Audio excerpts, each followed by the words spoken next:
The Grants Pass Jane Doe, 1986. Identified as Elsie Baker. Elsie Baker was 63 and living in Oregon in June of 1959.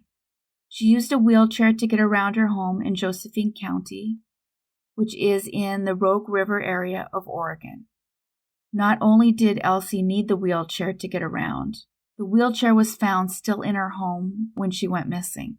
Yet she was nowhere to be found and she could not have walked away. In addition to Elsie being missing, it was known that she had $10,000 in cash in the house, and that too was gone.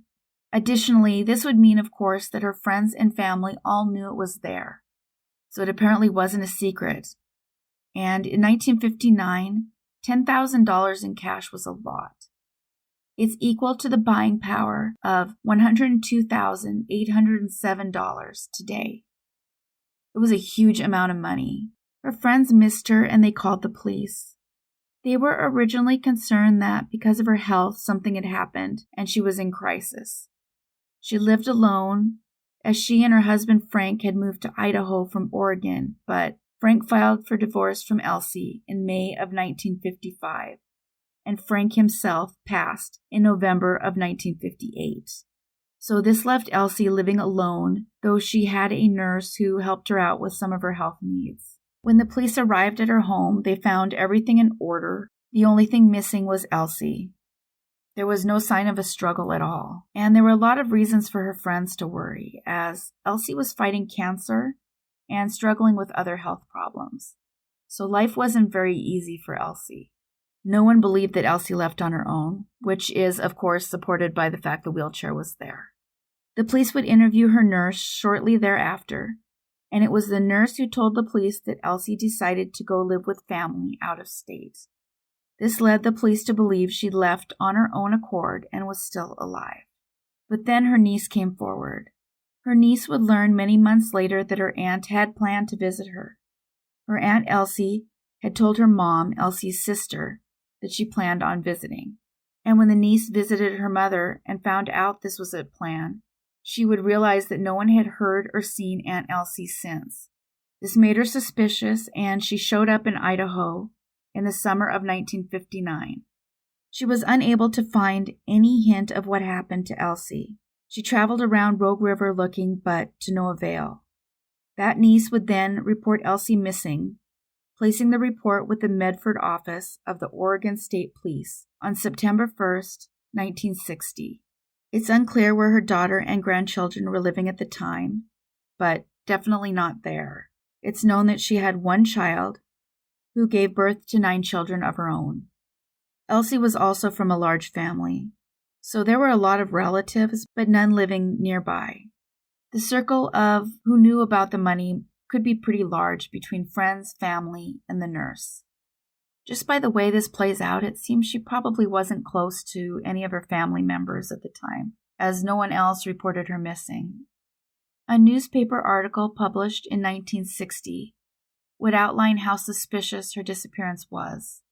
The police would agree, and they would eventually conclude that she was no longer alive, and that none of the circumstances made any sense.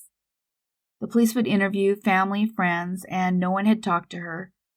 Additionally, her illness was pretty advanced at the time, so she likely didn't have much life left, especially since she stopped getting medical care.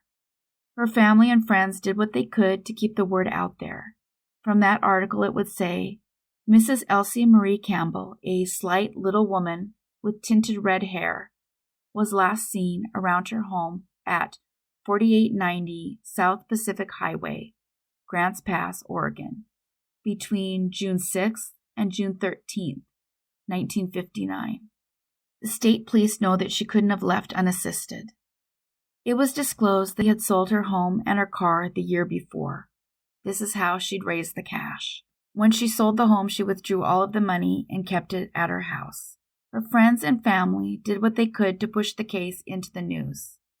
There were multiple articles written, including a front-page story in Coos Bay. I'm sure, like me, that your first thought was the nurse, since the nurse appears to have lied about where she went. But I can't find any reference to exactly what the nurse said or what happened to her. or if she was even questioned. The nurse is obviously an issue, but it's possible a friend or family member told the nurse Elsie left to stay with family. Keeping cash like this wasn't entirely unusual either for that time. I know my grandparents were only about 15 years younger than Elsie, and they too kept these kinds of amounts in a safe on their property. And the reason for this is that there was a great concern for those that lived through the Great Depression that something might happen to their cash. Even my own grandmother would sometimes hoard food.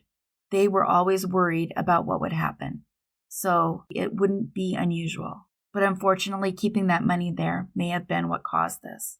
The answer wouldn't come until February of 2023. It would turn out that on June 19, 1986, a man had decided to excavate a portion of his property and put in a septic system.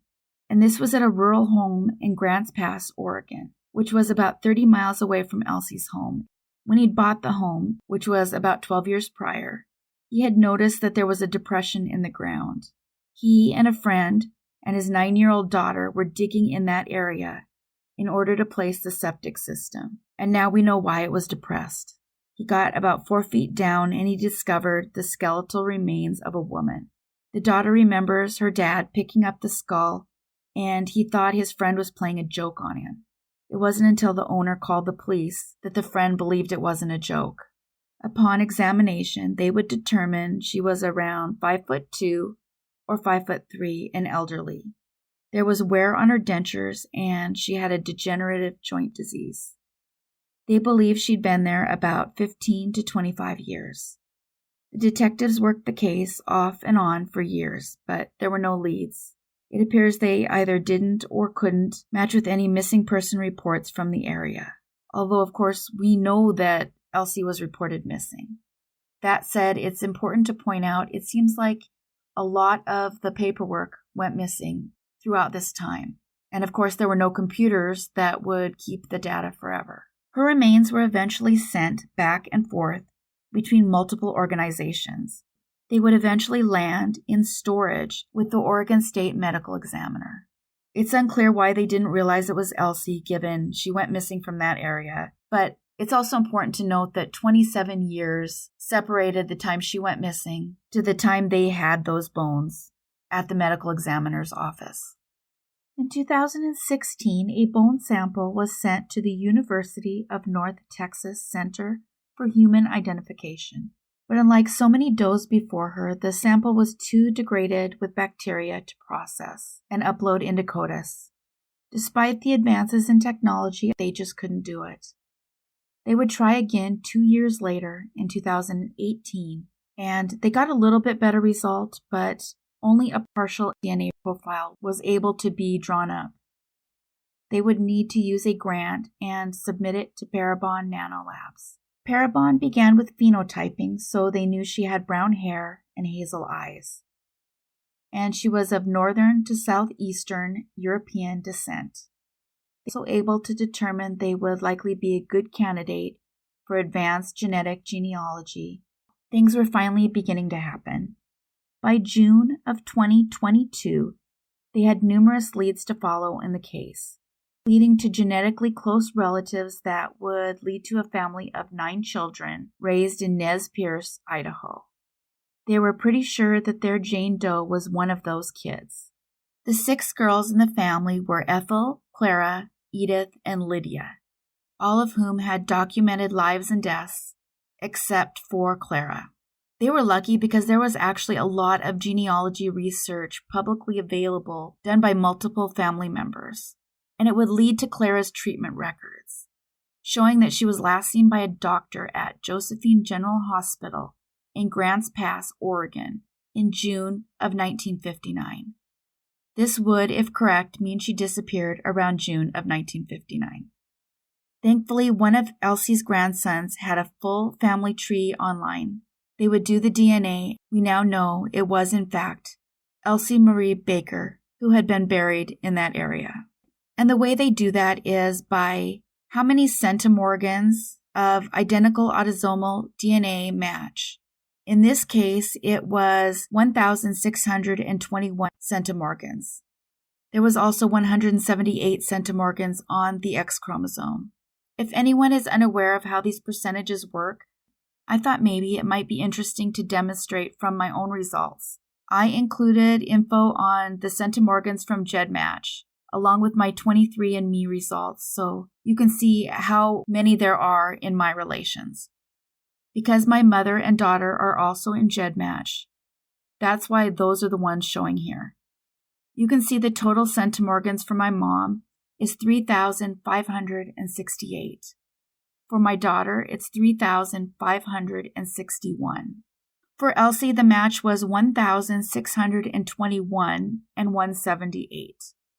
By comparison, for me, the closest match, other than my mom and my daughter, is 30 centimorgans. And in this case, it's my mother's cousin or second cousin, something like that. I don't even know who the person is. It starts to drop off pretty quickly as you move away from the close matches. This is why they often get stuck trying to work things backwards, if the matches have less DNA in common. So in this case, they were lucky it was her grandson showing online. Additionally, the X chromosome is about 3 times larger than the Y chromosome. The X chromosome contains about 900 genes, while the Y chromosome only has 55. So this all comes into play. You'll often see them revert to trying to trace the X chromosome. The Josephine County Sheriff would provide a statement that explained there is no state funding offered for use at a private facility, which is an interesting fact I've not seen addressed before, and I've covered over 100 of these cases. They would explain that the cost for doing analysis at Parabon is really high. It turns out it's around $6,000 to $9,000 just for the procedure itself. It's the first time I've seen that laid out, actually. I always thought that the cost addressed included exhumation, but it doesn't. Or at least it doesn't in this case.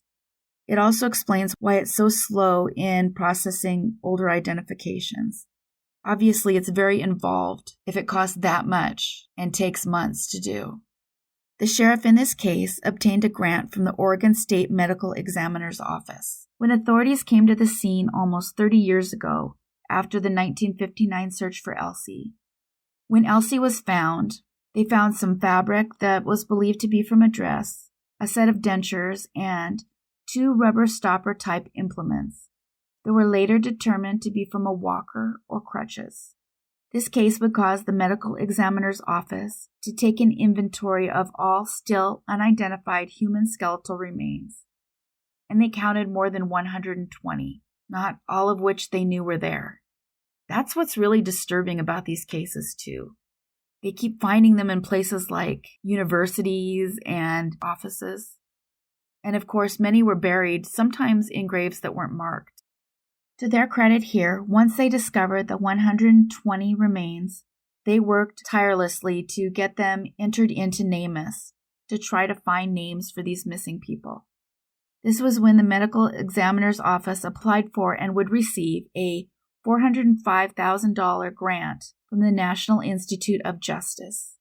The grant was awarded in 2018, but the analysis didn't begin until 2020. The pandemic slowed some of the lab work, but the grant was extended for a period of time so that they could do what they could. As a result, they were able to generate leads on 42 cases, 30 of which have now been solved. This includes both crimes and unidentified does. For me, and I imagine all of you, it's just half of the issue. Who did this to her and those like her is a huge issue, and it's likely one that's not going to be resolved. The police are clear that in this case there isn't perpetrator DNA to run, that even her own DNA was almost impossible. And then of course there is how old this case is. So whoever did this is most likely no longer alive. But of course that doesn't mean her family doesn't deserve an answer. If anyone knows anything about this case, maybe a relative mentioning something about it out of guilt, please come forward. Her family deserves some kind of answers. Elsie Baker was born 126 years ago, in 1896. She was a missing person for nearly 64 years. and an unidentified Jane Doe for 36. She was found 30 miles away from where she went missing. Thank you so much to everybody commenting. Even with just an emoji, it really has made a big difference. The current goal for the channel is 20,000 subscribers, but we aren't even halfway there as I record this. So if you enjoy the content here and you're not sure, take a peek to see if you're subscribed. Please consider subscribing and hitting the bell so you don't miss new episodes. Thanks everybody. Take care of yourselves and each other.